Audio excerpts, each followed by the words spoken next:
Hello, everybody. It's James Schumark here.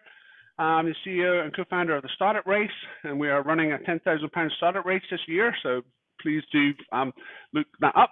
But I'm very grateful to have Rob Fitzpatrick on Zoom, as it were, today. Rob is our guest speaker on the 23rd of March at 7 o'clock. And Rob is an author, an entrepreneur, and has some really useful information for us to understand and to apply in building our startups to avoid becoming one of the casualties of failure. So thank you so much for joining us today, Rob. It's my pleasure. Thank you for having me. And, I'm excited to get to chat to some of the teams and hear what everyone's working on the 23rd. That's cool. That's great. So, Rob, you understand one of the number one problems that entrepreneurs face. Do you want to just really tell us what that is from your view? Yeah, if you read startup advice, or you listen to people, it's like, you got to go talk to your customers. You got to go talk to your customers. And I hated hearing that when I was working on my first business, because, as a programmer, I'm a little bit introverted. I wanted to be making product. I didn't want to be out there, doing what I thought of as sales or something like that. But everyone said it. We went through Y Combinator, and Paul Graham's like, you got to do this. We raised Series A. Our investors were like, you got to go do this. It's miraculous that you've gotten this far without it. They were right. We were struggling. We didn't know exactly what to build or why or what we're supposed to be working on. So I said, okay, this is really important to me. Everyone I trust says it's important. I'm going to go do it. And it was uncomfortable, but I threw myself into it. I read the sales books. I read the Custev books, and I thought I was doing it, and then we still went out of business. And what I learned is that there's a lot of confounding factors. So personally, you need to manage your energy levels, right? Like if it's a process you hate and you hate the way you're doing it, you're going to quickly run out of energy, and then your business is going to slow down. So part of it's about finding the way that feels natural and authentic to you, where it feels honest, where it feels comfortable.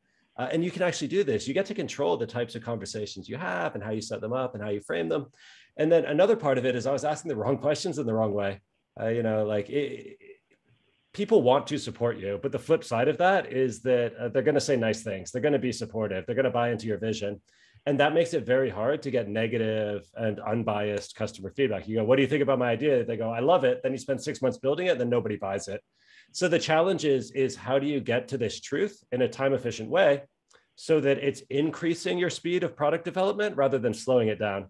And how do you do that in a way that feels comfortable and authentic to you so that you can do it, for the long term? Because it's something you want to do throughout the life of your business. It's not just something you do for a week or two and then stop.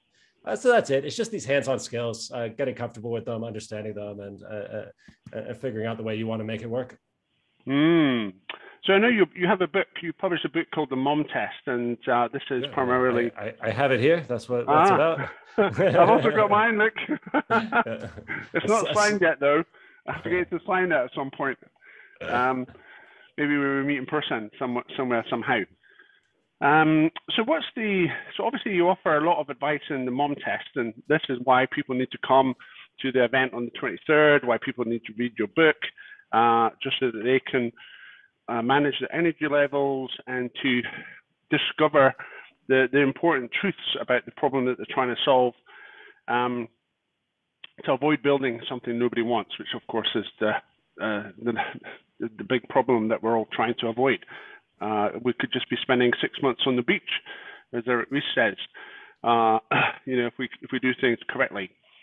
So I think we'll just leave it there, Rob. You've actually answered all the questions I was going to ask anyway, which is fantastic. So hopefully people will come on to the call on the 23rd.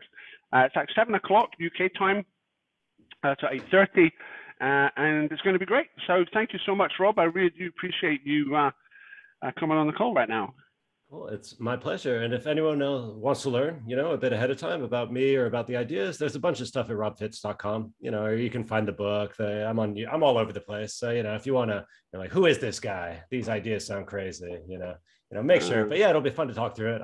As a programmer, I found it so helpful. It feels like the superpower. Like, I feel like I'm not a great programmer, but by combining it with being able to figure out what customers care about, it's made me dramatically more effective. And, I hope you find it helpful also.